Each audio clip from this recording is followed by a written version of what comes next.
there. Then the second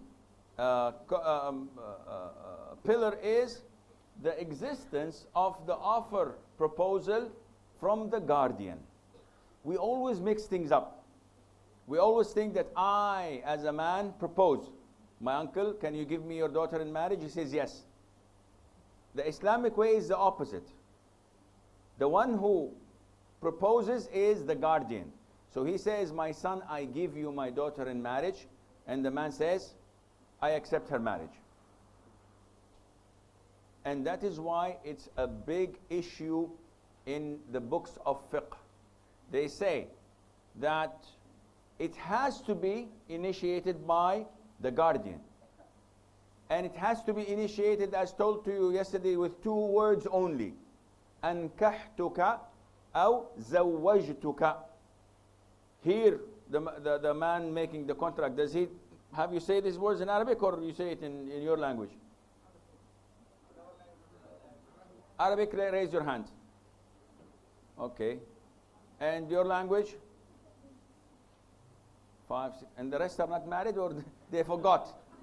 Or it's a nightmare, Sheikh, don't remind me. Don't remind me. No, you have to remember. You have to. Okay, probably it's a different school of thought. However, the majority say you have to have this initiated in this fashion.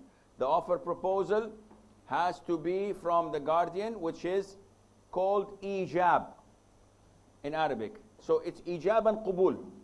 It's always like this, ijab and qabul. Acceptance is from the groom. I used to always consider a groom, due to my English, which is very bad, I used to always say broom.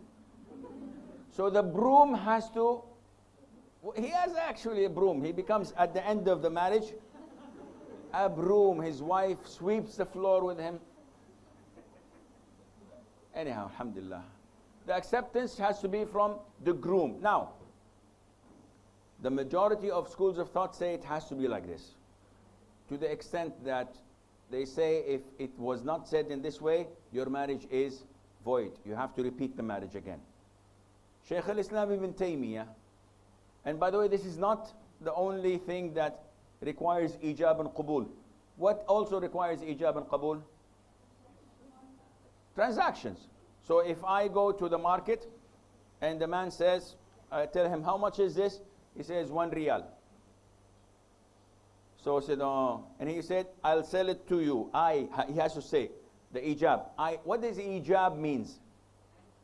No, yes, good. In Arabic, jawab means answer. Ijab means to obligate, from wajib, from wujub. So what do you mean? When I say, I sell you, this is ijab. I'm making it mandatory. If you accept, khalas. It becomes mandatory. So I say to him, I sell you this for 1 riyal, and he says, I accept, or I buy, or okay. Khalas, it's done. And this in transaction, as stated before, it's a word of tongue. Islam, it's sufficient for me to sell my car to Imtiyaz without having the car with me, without him giving me the money. If I say to him, I sell you my car for 1,000,000 rupees, because he might say yes. So then if I tell him 10,000 rupees, he said yes, and so he says, I accept. Transaction is done, khalas. 3 days later, he said, tell you what, I changed my mind. He cannot change his mind.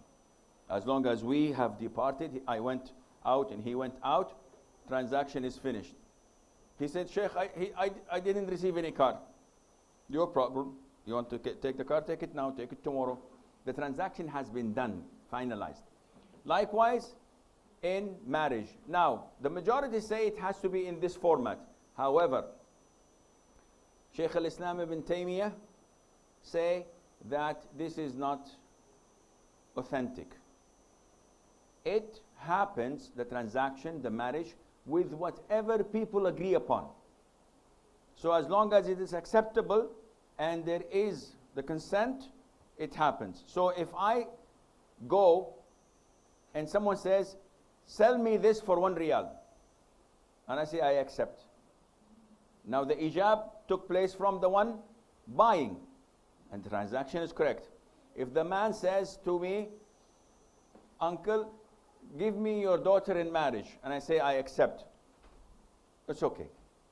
It takes place. But just to be safe, it should be the other way around. You should always make it from the guardian, and the acceptance is from the groom.